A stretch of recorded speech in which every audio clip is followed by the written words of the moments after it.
if I want to find the second derivative of this, the first thing is to find my first derivative. That's pretty obvious. So you derive it where it sits. So this is going to be 6x squared. Bring the 3 out front. 3 times 2. Bring the power down 1.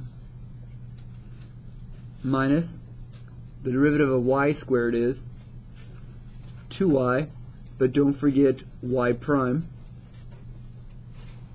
Okay, because whenever we derive x, we don't need x prime, but whenever we derive y, we need y prime. And that equals 0, because the derivative of 4 is 0. There's my first derivative. So let's get y prime by itself. Move that over. Move this over. So you have 2y, y prime equals negative 6x squared. Divide by, looks like negative 2y. So it looks like, it's pretty simple, y prime equals negative divided by negative is a positive, x squared y. There's a whole bunch of ways you could put it like that, or 3x squared over y. That's good right there. Okay. Now our next step is to derive again. Now, would it actually possibly be easier to derive that orange piece over this piece? Do you want to deal with the quotient rule? Do you understand this might be easier to derive your second time implicitly than trying to take this on? So I would actually go back to this original up here, and I'm going to second derive this. You could do this. So to second derive this becomes 12x. Now, do you see a product rule here? Are you okay with that? Now, you have, can I put a negative 2 and then put parentheses for the product rule?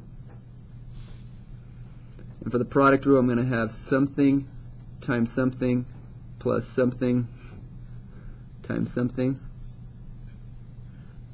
And the derivative of 0 is 0 again. Okay, what's going to go in here? Well, we pulled the 2 out, so it's y and y prime. What's the derivative of y? Y prime.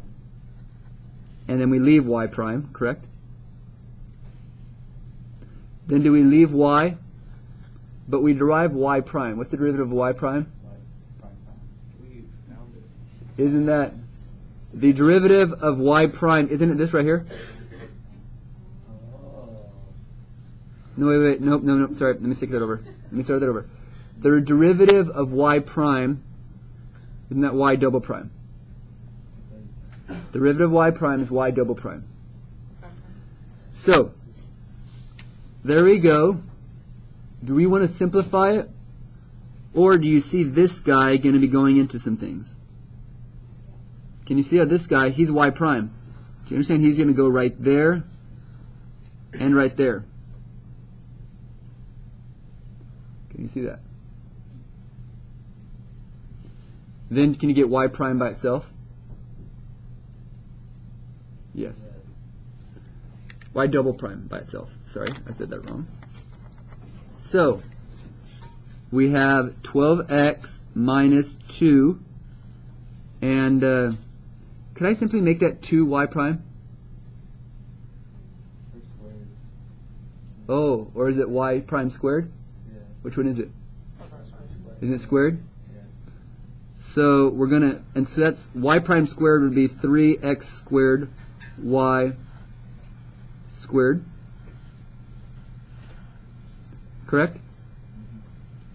Plus y times y double prime.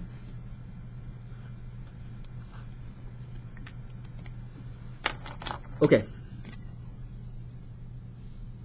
We have 12x minus, it looks like we have a 9, leave the 2 out for now. Then we have 9x to the 4th y squared plus, Let's just wait before we mess with anything. Kind of doing more steps, kind of elongating this.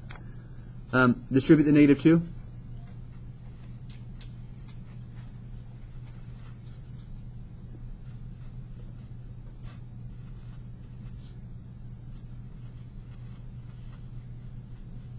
Okay, I just distributed the negative 2. Now my goal, if I want my second derivative, is to get the y double prime. Don't we want this guy by itself?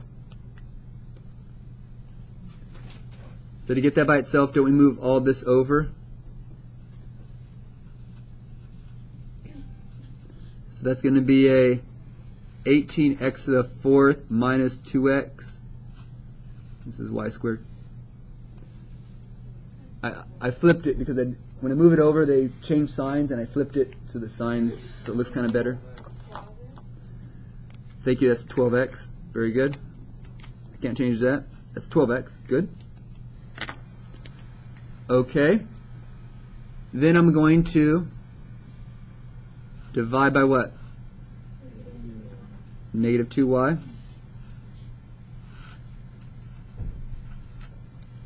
Now that doesn't look very pretty. It's most likely not going to turn out to be that answer. Now we have to do some simplification. But that is the second derivative right there. So to simplify this, do you understand what are we probably going to multiply this piece by? Once you do y squared over y squared, so the top can combine. Looks like we're going to get 18y to the 4th minus 12xy squared over y squared all over negative 2y. And when I divide a fraction by something, does this go to the top or bottom? Bottom. You have to understand this goes to the bottom. So my final answer is going to be 18. Actually, this isn't my final answer. You'll see in a sec why. The bottom's going to be negative 2y to the what? When you multiply this times the bottom, it's y cubed.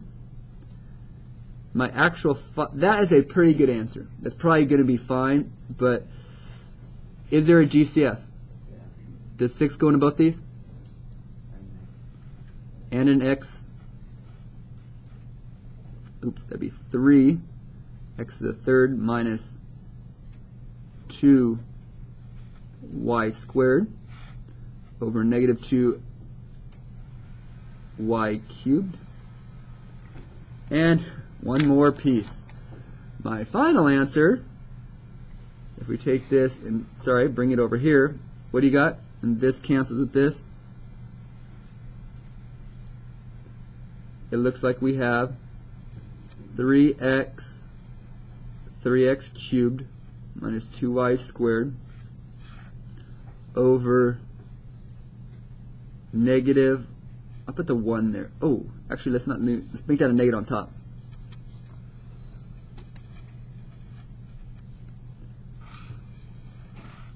Do you understand? That negative 1 I'd probably take to the top. Because I don't want a negative from my y cubed, it might confuse. Yeah, this would just be nothing. This is y cubed. No, because we just take this negative, it's 3 over negative 1, and makes that negative 3 on top. This looks like it's good.